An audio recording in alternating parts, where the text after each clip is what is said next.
2024-yildagi statistikalarga ko'ra, O'zbekistonda 55 mingga yaqin studentlar IELTS imtihonini topshirishgan va bulardan 80% ga yaqini 5,5-6,5 orasidagi ballga erishgan. Shu 80% ga kiruvchi talabalar va qolgan top 20% dagi o'quvchilarning orasidagi farqlar nimada? Va bugun biz videomizda shu 80% ga kiruvchi talabalarni qiladigan eng ko'p xatolar haqida gaplashamiz.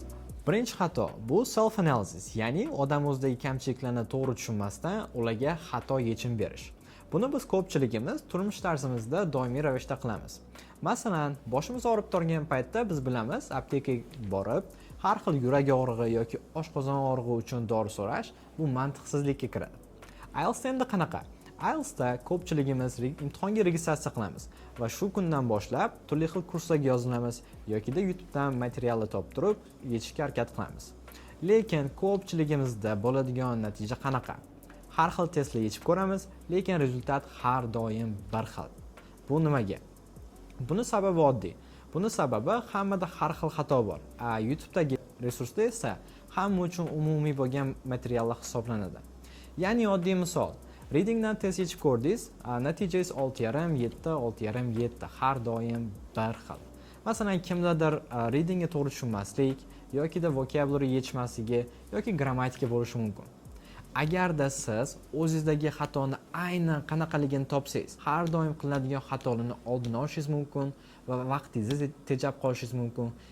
Natijada IELTSdan oladigan ballingizni tezroq ko'tarishingiz mumkin. Ikkinchi eng ko'p qilinadigan xatolardan bittasi bu IELTS band descriptionlarga yetarlicha e'tibor bermaslik. Biz hammamiz bilamiz, IELTS imtihoni 1 dan 9 gacha bo'lgan shkalada baholanadi va har bitta bandda o'ziga yarasha requirementlari bor. Siz hech o'ylab ko'rganmisiz, nimaga speakingdagi natijangiz 6, 6,5, o'rtog'ingizda esa 8, 8,5, vaholanki 9 ham chiqishi mumkin. Bu degani o'rtog'ingiz qanaqangidir Einstein yoki unda mo'jizaviy grammatika yoki mo'jizaviy g'oyalar bor degani emas. Buni oddiy sababi o'rtog'ingiz 8, 8,5 dagi vocabulary yoki qanaqangidir grammatikani ishlatadi. Sizda esa bu hammasi bor, grammatika, vocabulary. Lekin siz darajangiz 6, 6,5 yokida 7 requirementlarga mos keladi. Shaxsan o'zimda qanaqa bo'lgan? Birinchi marta IELTS imtihoni topshirganimda speakingdan 6,5 olganman. Ikkinchisida esa 8,5. Bu degani shu vaqt orasida men qanaqangidir yangi insonga aylanganman yoki yangi grammatikadan strukturalar yoki yangi vocabulary o'ylab topganman degani emas.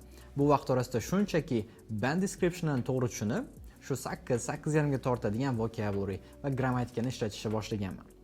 Va natijada shu band description'larni to'g'ri tushunish menga IELTSdan speakingimni 2 ballga oshirishga yordam bergan. Agarda sizga shu band description'larni qiziqarli bo'lgan bo'lsa, shaxsan o'zim IELTSga tayyorlanish davomida ishlatgan gaydimni Telegram kanalimga joylab qo'yganman. Siz ham Telegramga o'tib, shu gayddan foydalanishingiz mumkin va umid qilamanki, shu gayd menga yordam berganchalik sizga ham yordam beradi va IELTSdan yuqoriroq ballga erishasiz. Uchinchi muammo bu time management. Siz kuniga 8-10 soatlab ingliz tilidan dars qilishga, lug'at yodlashga, grammatika o'rganishga sarflayotgan bo'lishingiz mumkin. Lekin agarda sizda yetarlicha time management bo'lmasa, siz bu vaqtingizni shunchaki behudaga sarflayapsiz va o'zingiz aldab yuribsiz. Chunki yaxshigina time managementi bor odam 2-4 soat bilan ham yetarlicha dars qilishi, yaxshi so'zlar o'rganishi va ballini tezroq ko'tarishi mumkin. Keling endi shu time management aslida nima, uni qanday ishlatish kerakligini ko'rib chiqamiz. Shu time managementni bitta misol sifatida ko'rib chiqamiz. IELTSga tayyorlanayotgan vaqtingiz bir kunda o'rtacha 4 soatdan vaqt sarflasangiz, 6 kunda 24 soat. Yakshanba kuni o'zingizga dam bersangiz bo'ladi. 24 soatda biz unumli foydalanib time management tuzishimiz uchun biz birinchi o'rinda o'zimizni muammolarimizni katta va kichiklarga ajratishimiz kerak. Misol sifatida katta muammolarimizga nimalar kirish mumkin? Katta muammo readingdan umuman tushunmaslik bo'lishi mumkin. Kichkina muammolar esa grammatika yoki vocabularyni pastroq bo'lishi. O'z-o'zidan kattaroq muammolar priorityga aylanadi va kunlik ko'proq vaqtimiz shu priorityga ketadi. Masalan, readingga pastroq bo'lgan odam priority sifatida bir kunda 2 soat readingga, qolgan 2 soatini kichkinaroq muammolarga, vocabulary o'rganish, speaking practice qilish yoki writingni practice qilishga sarflasa bo'ladi.